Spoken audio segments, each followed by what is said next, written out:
आज की इस वीडियो में हम लोग class 12th chemistry Bihar board VBI का जो ऑब्जेक्टिव का सीरीज कर रहे थे उसमें हम लोग सेट 10 देखने वाले हैं। ठीक है, तो हम लोग आज स्टार्ट करते हैं सेट 10 को।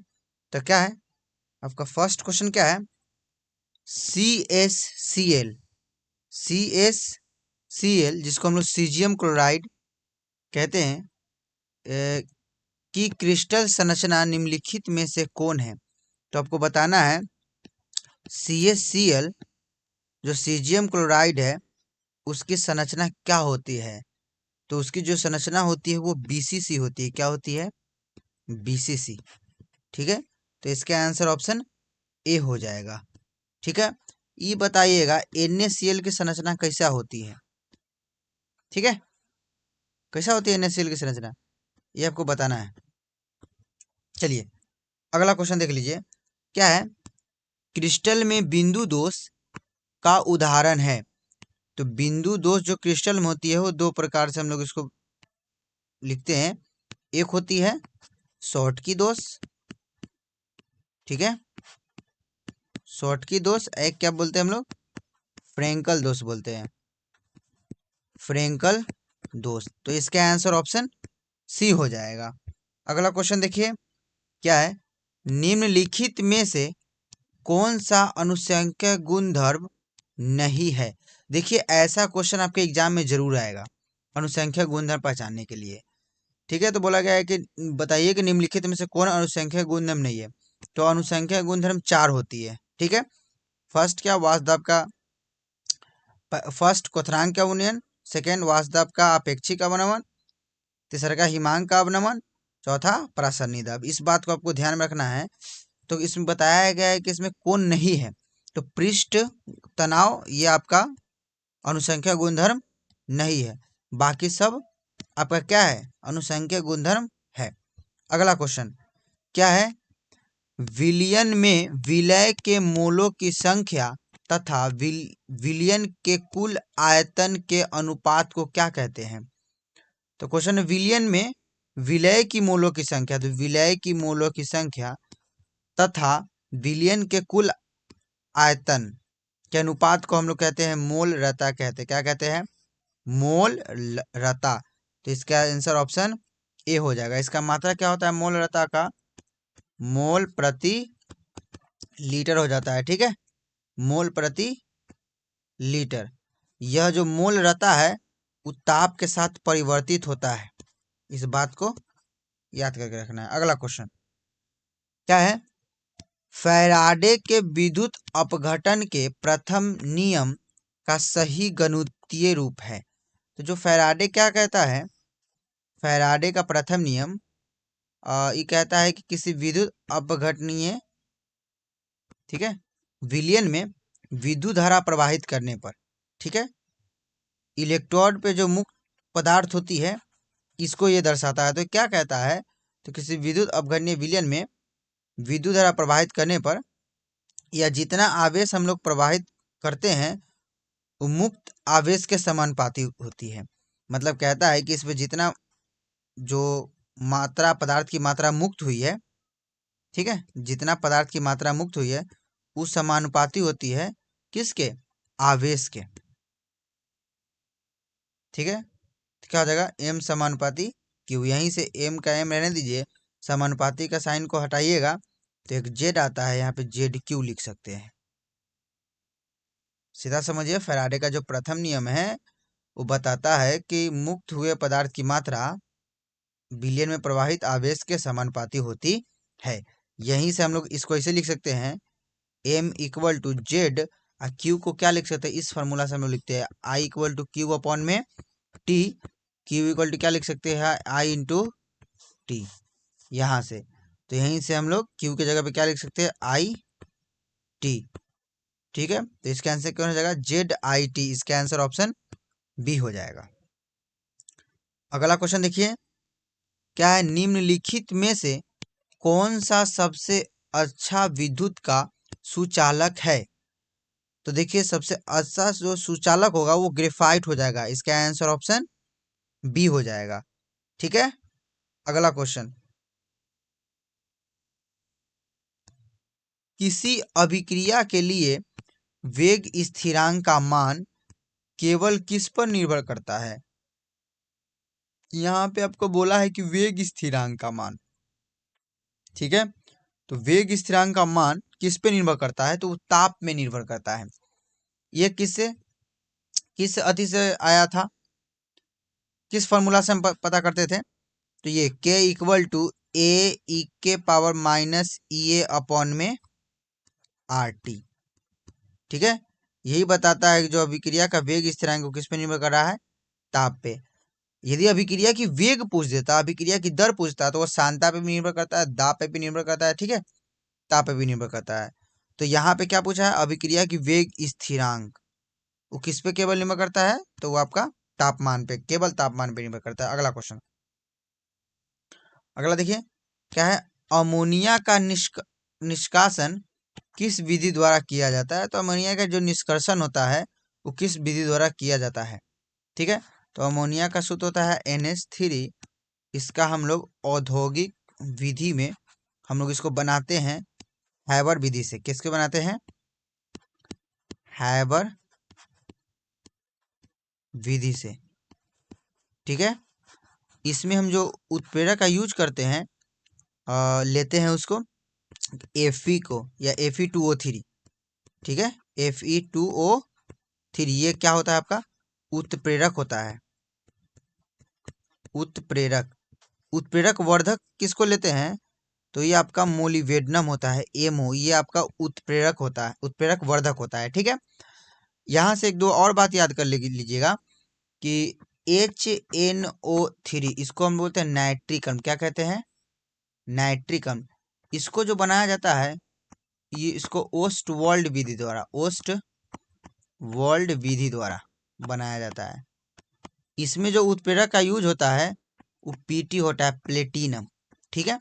प्लेटिनम उत्प्रेरक का उपयोग हम लोग करते हैं।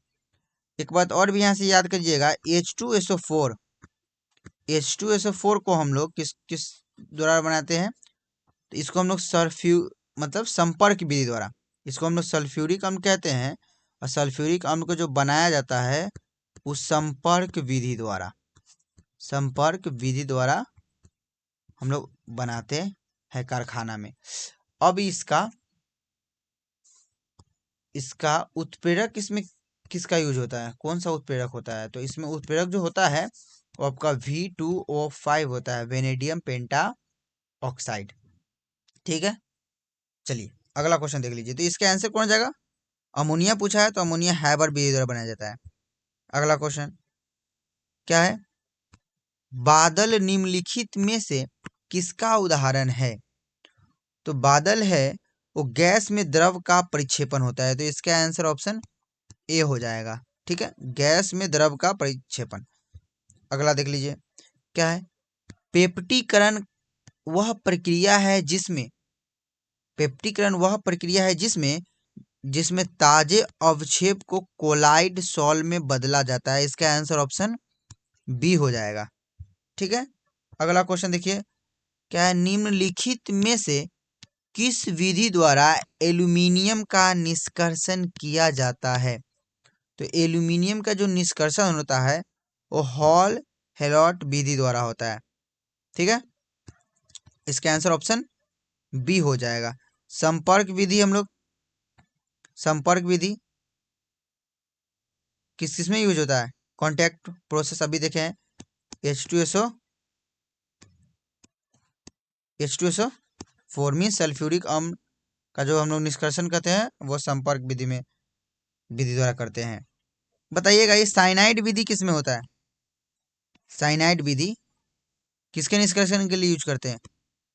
ठीक है, कमेंट बॉक्स में इसको बताना है आपको। साइनाइड विधि हम लोग किसके निष्कर्षण के लिए करते हैं? ठीक है, अगला क्वेश्चन नहीं पता होगा तो एक बार कमेंट बॉक्स में बोलिएगा, हम उसमें पिन कर देंगे इसका आंसर, ठीक है, लेकिन जरूर आपको बताना है। अगला क्वेश्चन क्या है? भर्जन का मुख्य उद्देश्य क्या होता है? तो भर्जन का जो मुख्य उद्देश्य होता है वो अयस्क से सल्फर और आर्सेनिक की अशुद्धियां को ऑक्सीकृत करना, ठीक है। इसका आंसर ऑप्शन बी हो जाएगा। मतलब ये क्या करता है, भर्जन अयस्क से सल्फर और आर्सेनिक जैसे अशुद्धियां को ऑक्सीकृत करके बाहर कर देता है। ठीक है। निस्थापन का यूज हम लोग कैसे करते हैं, तो कार्बोनेट अशुद्धियां को हटाने के लिए। ठीक है। अगला क्वेश्चन 13 नंबर क्या है, निम्नलिखित में से कौन हाइड्रोजन बंधन नहीं बनाता। निम्नलिखित में से कौन हाइड्रोजन बंधन नहीं बनाता। तो देखिए हाइड्रोजन बंधन या हाइड्रोजन बॉन्ड वही बनाता है जिसकी विद्युत ऋणात्मकता सबसे ज्यादा होती है। तो ये फ्लोरीन, ऑक्सीजन और नाइट्रोजन, यही तीनों आपका क्या बनाता है, हाइड्रोजन बॉन्ड बनाता है। तो ये इसमें HCl ये आपका हाइड्रोजन बॉन्ड नहीं बनाता है। बाकी ये सब तीनों NH3 बनाता है, H2O बनाता है, HF बनाता है, NH3 नहीं बनाता है। तो इसका आंसर ऑप्शन सी हो जाएगा। अगला क्वेश्चन देखिए, PCl5 के अणु की ज्यामितीय कैसी होती है। तो देखिए PCl5 का जो संकरण होती है, हाइब्रिडाइजेशन क्या हो जाती है, तो P किस ग्रुप में, ग्रुप 15 का 5 प्लस कितना है क्लोरीन जुड़ा, तो 5 अपॉन में 2, 10 अपॉन में 2 हो जाएगा। इसको 5 हम लोग लिख सकते हैं sp3d। ठीक है।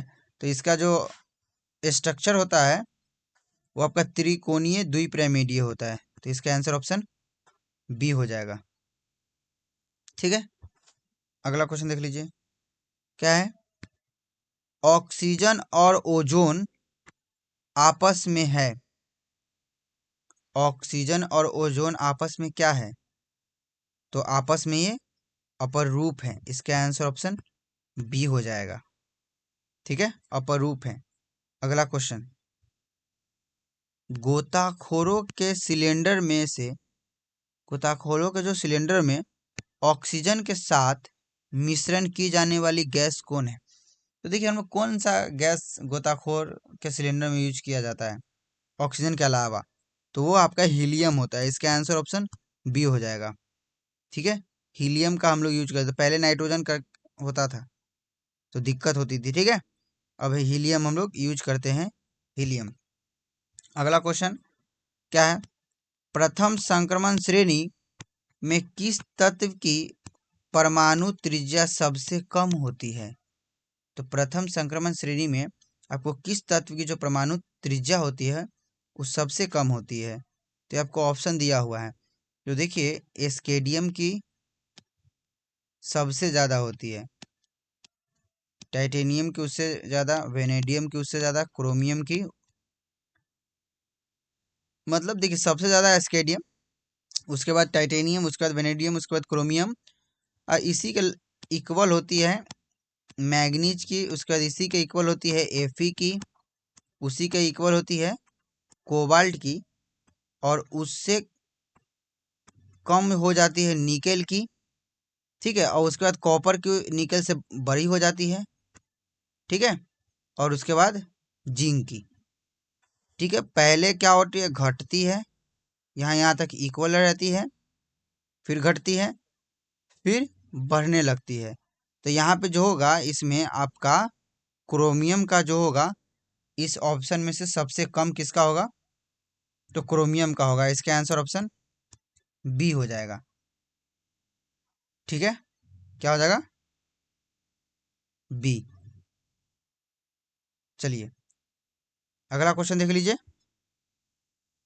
क्या है अगला क्वेश्चन, निम्नलिखित में से कौन सा तत्व लैंथेनाइट है। तो लैंथेनाइट जो होता है वो आपका सीरियम हो जाएगा। ऑप्शन क्या है, बी हो जाएगा। चलिए अगला क्वेश्चन देखिए, NiCO4 में निकेल का प्रसंकरण है। तो NiCO4 जो है उसमें निकेल का प्रसंकरण होता है, Sp क्या हो जाएगा, 3 हो जाएगा, Sp3। इसकी जो ऑक्सीकरण संख्या होती है, ऑक्सीडेशन नंबर वो कितने हो जाती है, 0 हो जाती है। ठीक है, अगला क्वेश्चन क्या है, CH3CH2Cl का IUPAC नाम है। तो देखिए ये आपका मेन चेन हो गई, ये आपका क्या हो गई, साइड चेन हो गई। तो इसको क्या बोलेंगे, क्लोरो। क्लोरो, इसको बोल देंगे 2 कार्बन है तो मेथ एथ, क्या बोलेंगे, एथ, और सिंगल बॉन्ड के लिए एन, एथेन। तो क्या हो जाएगा, क्लोरो एथेन। इसका आंसर ऑप्शन बी हो जाएगा। अगला क्वेश्चन, एल्किल हैलाइड को अल्कोहल में बदलने के लिए किस अभिकर्मक का उपयोग किया जाता है। तो एल्किल हैलाइड, एल्किल हैलाइड हो गया, इसको आपको एल्कोहल में बदलना है तो इसमें हम लोग KOH का यूज करते हैं, KOH, ठीक है। वो भी कैसा, तो जलीय KOH, ठीक है। इसका हम लोग यूज करते हैं तो यहाँ से क्या हो जाता है, KX बन जाता है इधर, KX, और यहाँ पे ROH एल्कोहल हमको प्राप्त हो जाता है। तो इसका आंसर ऑप्शन क्या हो जाएगा, ऑप्शन ए हो जाएगा। चलिए अगला क्वेश्चन देख लीजिए, क्या है, ईथर का सामान्य सूत्र किसके जैसा ही होता है। तो ईथर का जो सामान्य सूत्र होता है वो आपका एल्कोहल का जैसा होता है। ऑप्शन क्या हो जाएगा, ऑप्शन ए, ठीक है। देख भी सकते हैं, जैसा ये ईथर का सामान्य सूत्र है तो एल्कोहल का भी सामान्य सूत्र, या एल्कोहल का ये भी हो सकता है CnH2n + 2O, ई तो दोनों समान ही हो सकता है, या ये भी हो सकता है एल्कोहल का CnH2n + 1OH, ठीक है। कहीं कहीं पे ये भी दिया होता है एल्कोहल का। चलिए अगला क्वेश्चन देख लीजिए, क्या है, फिनॉल का जिंक चूर्ण के साथ आसवन करने पर क्या प्राप्त होता है। जब आप फिनॉल का अभिक्रिया किसके साथ कराइएगा, जिंक के साथ, जिंक के साथ, तो यहाँ से ZnO, जिंक ऑक्साइड बदल में चला जाएगा, और यहाँ से जो फिनॉल है किस में बदल जाएगा, बेंजीन में, ठीक है। तो इसका आंसर ऑप्शन क्या हो जाएगा, ऑप्शन ए हो जाएगा। अगला क्वेश्चन क्या है, एल्डिहाइड और कीटोन में विभेद करने के लिए सबसे अच्छा परीक्षण है। तो एल्डिहाइड और कीटोन में हम लोग विभेद करते हैं वो टॉलरेंस परीक्षण द्वारा करते हैं। इसका आंसर ऑप्शन ए हो जाएगा। अगला क्वेश्चन, निम्नलिखित में से कौन फेहलिंग विलयन को अपचयित नहीं कर सकता। तो फेहलिंग जो विलयन है उसको जो अपचयित नहीं कर सकता है वो क्या होता है, एसीटोन होता है। इसका आंसर ऑप्शन सी हो जाएगा। क्या हो जाएगा, ऑप्शन सी, ठीक है। चलिए अगला क्वेश्चन, एमिनो अम्ल में कौन सा क्रियात्मक समूह पाया जाता है। तो एमिनो अम्ल में जो आपका क्रियात्मक समूह पाया जाता है वो NH2 भी होता है और COOH भी होता है। तो इसका आंसर ऑप्शन सी हो जाएगा। इसका जैसे एक एग्जांपल लिख सकते हैं, जैसे एक सरल एमिनो अम्ल में का एग्जांपल एक ग्लाइसिन होता है। क्या होता है, ग्लाइसिन। ग्लाइसिन का जो आप देखिएगा ये क्या होता है, NH2 CH2 COOH। देखिए इसमें COOH भी क्रियात्मक समूह है और NH2 भी क्रियात्मक समूह है, तो दोनों होता है, ठीक है। अगला क्वेश्चन क्या है, बेंजीन डाइओजेनियम क्लोराइड की अभिक्रिया CuCl HCl से कराने पर क्लोरोबेंजीन बनता है। इस अभिक्रिया को क्या कहते हैं। तो देखिए जब बेंजीन डाइओजेनियम N2Cl, इसका अभिक्रिया किसके साथ करा रहे हैं, तो CuCl HCl के साथ करा रहे हैं, तो आपका क्या बनेगा, C6H5Cl मीन्स क्लोरोबेंजीन बन जाता है और N2 गैस निकल जाती है। तो बताइए कौन सी अभिक्रिया है। तो ये आपका सैंडमियर अभिक्रिया है। इसका आंसर ऑप्शन ए हो जाएगा। कौन सी अभिक्रिया, सैंडमियर। अगला क्वेश्चन, वुड्स अभिक्रिया क्या होती है, क्या होती है, जब एल्किल हैलाइड को शुष्क ईथर की उपस्थिति में, ठीक है, तो एल्केन प्राप्त होता है। यहाँ पे ध्यान में रखना है। सोडियम धातु के साथ अभिक्रिया कराते हैं एल्किल हैलाइड को, तो क्या बनता है, सम संख्या वाला एल्केन बनता है, तो उसको वुड्स अभिक्रिया कहते हैं।